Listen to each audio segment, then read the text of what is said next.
Life में जे केओ अगर रिक्स लेनाइ जानै छथि वएह आगाँ बढ़ता।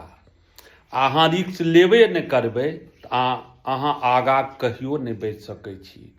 आब से कहब जे किए, एगो हमर मित्र छलथि छथिए, तऽ ओ एगो पेन शॉट रखै छलखिन हेँ। हमरा पाइए नहि हैत, हम दोसर केना पेन शॉट लेब। तऽ ओ एखनो तक देखै छियनि जो एके गो पेन शॉटमे रहिए गेला। और जे खर्च करतै ओकरे ने पाइ हेतै।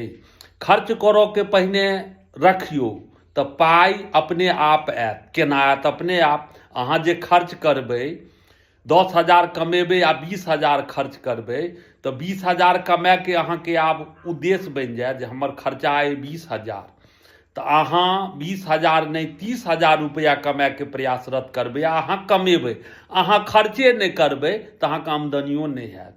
जेना माता पिता अगर 500 रुपया दऽ देत आ ओ जेबमे से अहाँ 500 रुपया खर्चे नहि करबै तऽ ओ 510 रुपया अहाँके जेबमे नहीं आयत।